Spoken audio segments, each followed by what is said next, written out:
Hi, I'm Miss Shupak, the principal at the elementary school. I am reading Chapter 5, Where's Carlotta's Choo Choo? As soon as Gavin walks onto the schoolyard the next morning, he sees Richard on the basketball court playing one-on-one with his brother Darnell. Gavin walks the other way toward the handball courts. When he gets there, he just sits on the bench and watches the handball game in progress. He's a little irritated about Richard's lack of loyalty from the afternoon before. He can still hear his loud laughter.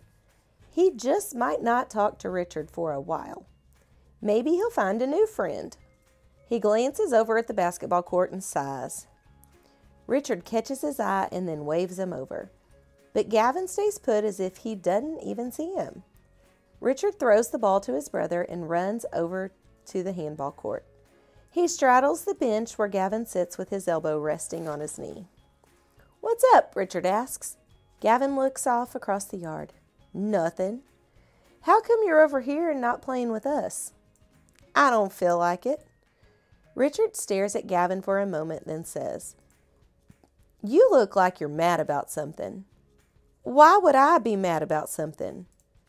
"Is it because I didn't finish walking that dog with you? I had to go." "Right." "For real, I had some chores I had to do at home." Gavin shrugs. The freeze bell rings. Almost everyone freezes in place, except Harper. He is busy rolling a basketball around with his foot. Some kids just have to break the rules no matter what, Gavin thinks. When the second bell rings, Gavin gets up and walks to room 10's line. Richard follows. "Can you get permission to come to the skate park?" Richard asks as they skip down the steps after school. He's been acting extra nice to Gavin throughout the day, even giving him his pudding cup at lunch. Some of Gavin's anger has drifted away. "I'm going to run home and get my skateboard and eat something. Then I'm going to the skate park with Darnell and his friends," Richard continues. "I have to walk Carlotta, remember?" Gavin says, annoyed that Richard needs reminding. "Oh yeah," Richard seems to be mulling over this. "What about after you walk Carlotta?" "Then it's time to do my homework, but I'll see." So of course, as Gavin walks home, alone, since Richard has run off to the skate park to meet his brother and his brother's friends, he rehearses how he'll put this question to his mom. He's not all that hopeful. His mother can be pretty strict about homework. But as far as Carlotta is concerned, his plan is all mapped out. He's going nowhere near that wig place. Then he has an idea, an even better plan that will take care of his obligation to that furry fiend while letting him have some fun. After all, it isn't his fault that Danielle's snow globe got broken. Sure, he shouldn't have been in her room, but then she shouldn't keep candy in her room to tempt him. Anybody would be tempted. Anybody. Gavin practically bounces up his front porch steps, anxious to drop his backpack by the staircase inside and hurry into the kitchen to make his snack. He'll even remember to wash his hands. Then when his mother calls out, "Don't forget to wash your hands," he can say, "I already did." He loves beating his mom to the punch. "Put your backpack on the bottom step, out of the way," she's always saying. "I already did," he'll be able to call back. But now that Aunt Myrtle's here, it seems his mother suddenly has a lot to do away from home. A lot of volunteer work and stuff.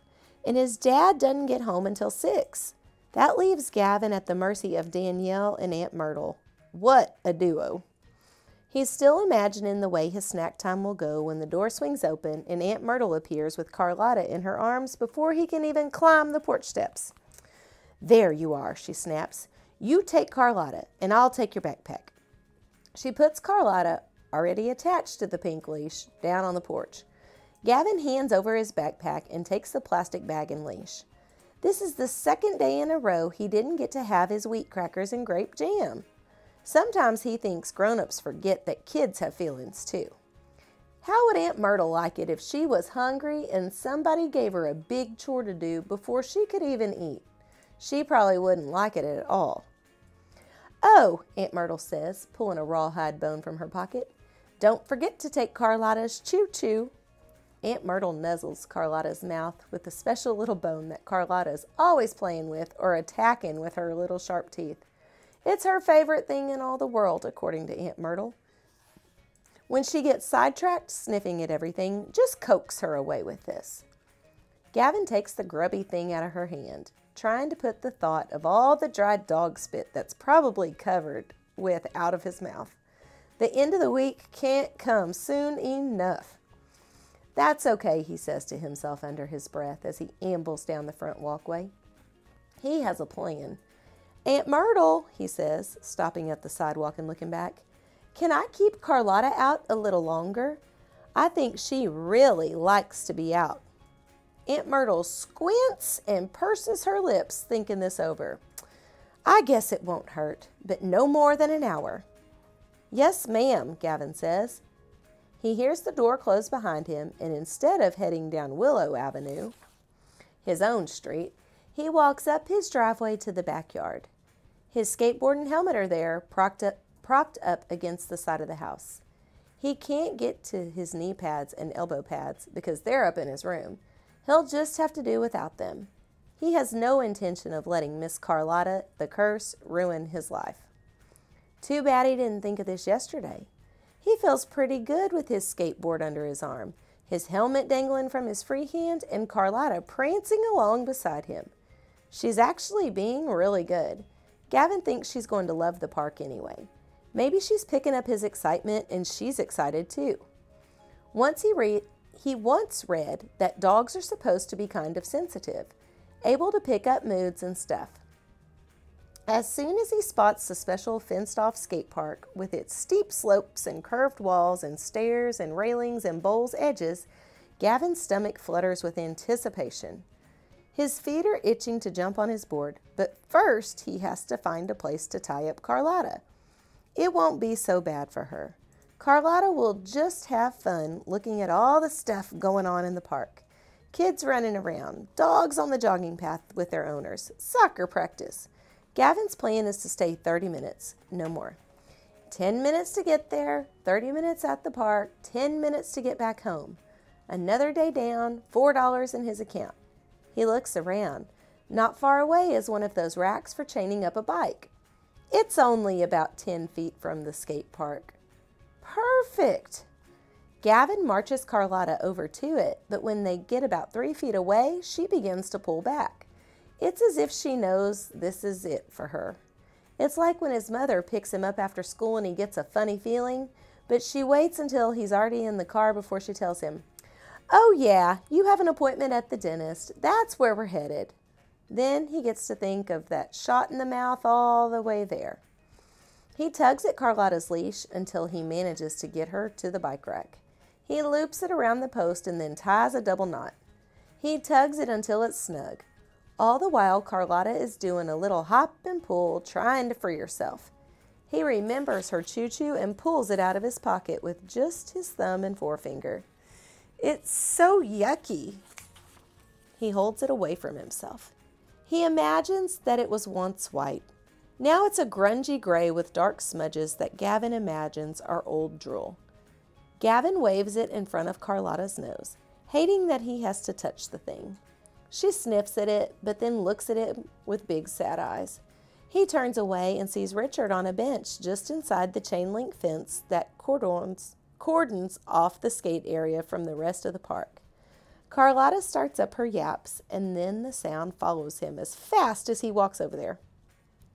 Richard looks up and gives him a big grin of surprise. "I thought you had to walk that dog." Gavin smiles slyly and points to Carlotta. "Who's settled down with her Choo Choo?" "I can only stay for a little bit." "How come you're not skating?" "'Cause that Harper guy has my skateboard. He said he wanted just to borrow it for 5 minutes, and it's been way longer than 5 minutes. Gavin scans the skateboarders until he sees Harper on Richard's skateboard and Darnell on his own. He narrows his eyes, still a little angry about the day before. Gavin definitely doesn't like Harper. In fact, he feels Harper was the one who led the laughter at his expense. "Is that guy your brother's good friend?" Kinda. They're in the same class, and he's always wanting to go everywhere Darnell goes and do whatever Darnell and his other friends are doing. He came from this other school. I bet you he got kicked out. Didn't he do third grade twice? Richard shrugs. Maybe. Well, you can share my board. We can take turns. Gavin slips on his helmet. He moves to the top of the first pocket and waits while one of the big boys goes down the curved wall, does a heel flip, propels himself up the opposite curved wall, then leaps onto the long stair railing. Down the older boy sails, like some kind of skateboard champion, to land nicely on top of his board, crouched and ready. Back and forth he goes, up and down one curved wall and then its opposite. It looks like he could do that forever. Gavin can only do the curved walls, for now. He adjusts his helmet, and when there's an opening for him, he jumps on his skateboard and skates the curved walls back and forth. It gives him a wonderful feeling of freedom. He loves it. He still has to learn all the tricks he sees the bigger boys doing all the time, as soon as he doesn't have that dog-sitting job anymore. After a few minutes, he stops and carries his skateboard to Richard. He looks at Carlotta, who's going to town on her Choo Choo. She's finally quieted down. She seems happy. Here you go, he says to Richard, handing over his board. Richard grins. He puts on his helmet and hurries off. Gavin watches him for a bit, then turns toward the more expert skateboarders. He can learn a lot from just observing them. Gradually, Gavin becomes aware of a whimpering sound. At first, he pays no attention to it. The park is full of people and dogs. But little by little, the whimpering draws his attention away from the skateboarders. He glances over at Carlotta and sees her running back and forth, straining at her leash. She's making the strange whimpering noise as if she's upset about something. Gavin looks closely. He doesn't see Carlotta's Choo Choo. He checks the ground all around her, but it's nowhere in sight. Where is it? Richard, he calls out. I have to see about Carlotta. Something's wrong. Richard, who's standing on the top of one of the big half pipes and preparing to drop in, looks over at him and frowns. I have to go anyway, Gavin shouts. Just drop off my board at my house on your way home. Okay, Richard calls back.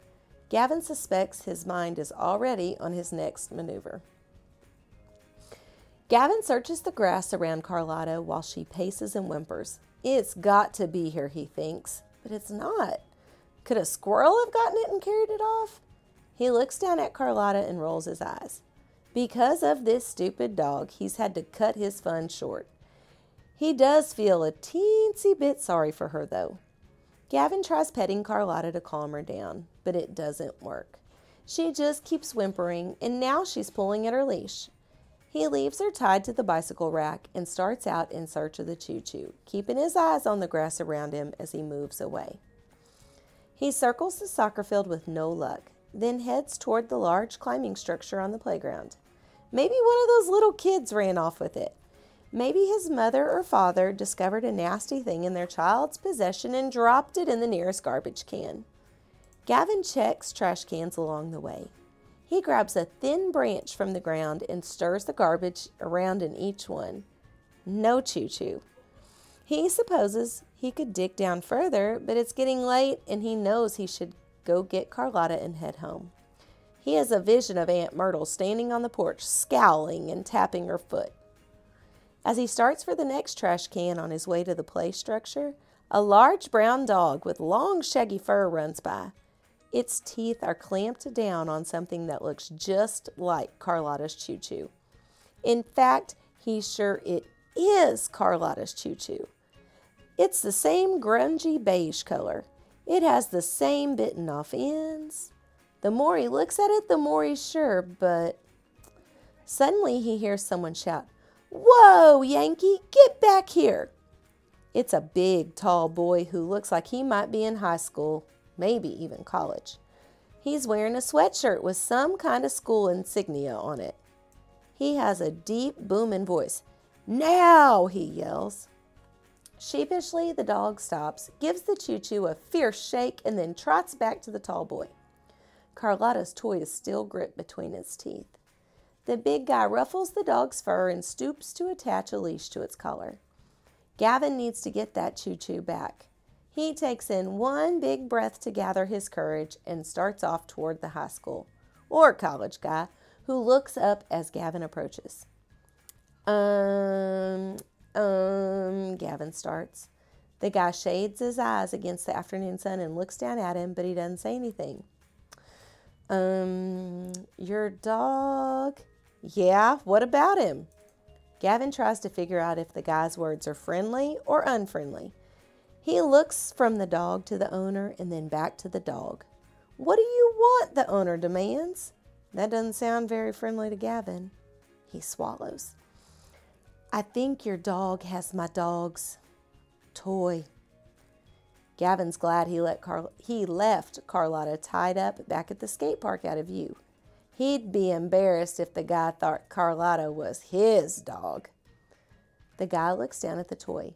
What makes you think so? Gavin gains a little bit of courage and says, when I got to the park, my dog had her, he doesn't want to say Choo Choo. It sounds dumb. Chew toy. I mean, when I tied her up back at the skate park, she was playing with it. Now it's gone, and... The tall boy studies his dog. He seems to be thinking, then he smiles. It's not a friendly smile. Yeah, Yankee had that already. That's Yankees. Gavin doesn't know what to say. He knows the guy is lying. Gavin watches as he saunters his big brown dog by his side. It's not fair. This guy's bigger than Gavin. He's older, and that means one thing. The older, larger person can tell a giant fib, and the smaller person can't do anything about it. Gavin retraces his steps back to Carlotta, who is now jumping and yelping and making running attempts to free herself from the pole. He stands there and watches her for a moment. How is he going to explain her missing Choo Choo? How? He can just see Aunt Myrtle's face when he tells her that a big dog, stole Carlotta's toy. Wait, he can't tell her that. He'll never hear the end of it from her. Aunt Myrtle will go on and on about Gavin not doing his job, not protecting Carlotta from losing her precious Choo Choo. She'll probably complain to his mother and father. She'll probably act like he lost some special treasure worth zillions of dollars. Danielle will love it. What is he going to do? He looks at the whining Carlotta. He scrunches his mouth to the side. This is not good. Gavin paces back and forth. He can feel his heart beating fast while he thinks. He's got to come up with an idea. But what? For some reason, Carlotta stops her fidgeting and looks up at him as if she, too, is wondering what he's going to do. He unties her leash and starts home. When he gets there, Gavin heads straight back for the backyard. He hurries past the kitchen window, hoping Aunt Myrtle won't spot him. He has to think. He has to come up with an idea. It won't be long before she'll be cross-examining him about Carlotta's outing. That, of course, will lead her to notice the missing Choo Choo. Give her to me, Aunt Myrtle says, startling Gavin, who'd been pacing again. He hadn't even heard her come out on the back porch. Gavin climbs the stairs and hands her the leash. How was everything? Aunt Myrtle asks. Gavin can smell something yucky cooking in the kitchen. His heart sinks. It was okay, he says. Did she go to the bathroom? Oh no, Gavin thinks. He'd forgotten all about that. Maybe she went to the bathroom while she was tied up to the bike rack. But maybe she didn't. He can't be sure. Should he tell Aunt Myrtle a tiny fib? He can't just say that he doesn't know. I don't think she had to go, he says. What? Again? Aunt Myrtle frowns down at Carlotta. I'm just going to have to change her kibble. Yeah, it must be the kibble, Gavin agrees. Aunt Myrtle turns to go back into the kitchen with Carlotta trotting behind her. Gavin heads straight to the kitchen sink to wash his hands. To wash all the school germs off his hands, as his mother says. And the dog germs too. When he opens the cabinet to pull the box of wheat crackers, Aunt Myrtle says, What are you doing? I'm making a snack. Aunt Myrtle shakes her finger at Gavin. Nope, too close to dinner, she proclaims. He looks over at the stove. There's some awful stuff simmering in those pots. He just knows it. He closes the cabinet door and heads for his room so he can drop off his backpack and maybe sneak in a video game or two before homework. He is almost out of the kitchen when Aunt Myrtle asks, Where's Carlotta's Choo Choo? Before Gavin can even think about what he's going to say, the words just come out. I must have left it outside. Aunt Myrtle looks over at Carlotta. She's settled onto her new bed on the porch with her head resting on her paws. Well, you make sure you go get that Choo Choo before the day is over. She has to have her Choo Choo. Yes, Aunt Myrtle, Gavin says. He runs up the stairs. The door to Danielle's room is closed. She must be in there doing who knows what. His dad is still at work, and his mother must be at the market or something. The house is quiet. He slips into his room, closes the door, and breathes a sigh of relief. Right in the middle of homework, right in the middle of writing 10 declarative sentences and underlining the subject once and the predicate twice, Gavin gets his brilliant idea. Just buy Carlotta another Choo Choo. He'll have to dip into the money he's been saving all year for a new skateboard, but anything is better than having to hear more of Aunt Myrtle's complaints. And that is the end of chapter 5.